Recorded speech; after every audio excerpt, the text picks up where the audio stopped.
আসসালামু আলাইকুম। আশা করছি যে যার অবস্থান থেকে সুস্থ ভালো আছেন। আলহামদুলিল্লাহ আমরাও বেশ ভালো আছি। আকাশটা দেখেন কি সুন্দর। আকাশি রং, তার সাথে সাদা সাদা খণ্ড মেঘের ভেলা যেন ভেসে বেড়াচ্ছে। সেই সাথে মৃদু বাতাস, পাতাগুলো নড়ছিল।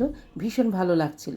আমি বারান্দায় বসে বসে চা খাচ্ছিলাম আর গাছগুলো দেখে নিচ্ছিলাম। অনেক দিন গাছের যত্ন নেওয়া হয় না। এই ক্লিপটা আমার বেশ কিছুদিন আগের। তো আকাশ দেখতে দেখতে হঠাৎ করে দেখি আমার বেলকনিতে একটা পাখি কোথা থেকে যেন উড়ে এসেছে। ওই যে দেখেন পাখিটা বসে আছে চুপ করে। ওকে ধরলাম, নড়ল না। আনার পরে ও চুপচাপ ছিল। কিছুক্ষণ পরে এমন করছিল। পরে তাকে পানি খাওয়ালাম। আমার পাশের ফ্ল্যাটে আমার বান্ধবী থাকে। তাদের বাচ্চারা পাখি পুষে, ওদেরকে ডেকে পাখিটা দিয়ে দিয়েছি। এই খাঁচাটা ওদের। ওরা এটার একটা সঙ্গী এনেছে। এখন পাখিটা ভালো আছে। আমন্ত্রণ জানাচ্ছি দিলরুবার হেসেলে। সাথে থেকে আপনার মূল্যবান লাইকটা দিয়ে রেসিপিটি কন্টিনিউ করবেন প্লিজ।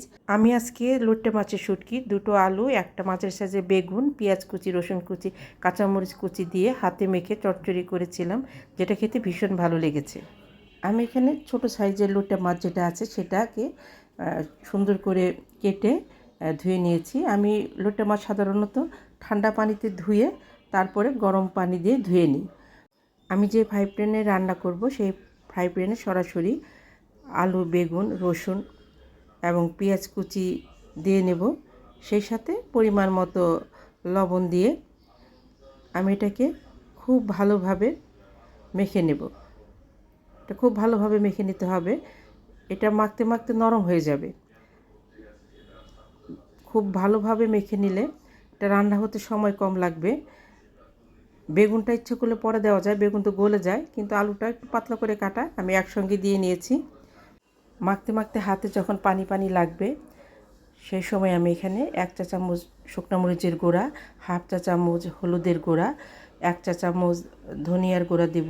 আমার এই চামচটা 1/2 চা চামচ, আমি একটু উঁচু উঁচু করে দিয়েছি। 1 চা চামচ আদা রসুনের পেস্ট দিয়ে খুব ভালোভাবে মেখে নেব। আমার যে সকল বন্ধুরা দিলরুবার হেসেলকে সাবস্ক্রাইব করে পাশে আছেন তাদেরকে অসংখ্য ধন্যবাদ। আর যে সকল বন্ধুরা আমার রেসিপিগুলো দেখছেন এখনও সাবস্ক্রাইব করেননি, প্লিজ দেখতে দেখতে সাবস্ক্রাইব করে নেবেন। সেই সাথে আপনার মূল্যবান লাইকটা দিতে ভুলবেন না। প্লিজ আপনার লাইকটা দিয়ে নেবেন। আমি শুটকি মাছগুলোকে পাটায় ছেঁচে ঠিক এইভাবে কাটা বের করে নিয়েছি। আমি মাছটা দিয়ে আবার সবজির সঙ্গে খুব ভালোভাবে আলতো হাতে মেখে নেব। জোরে জোরে মাখলে সবজিগুলো ভেঙে যাবে।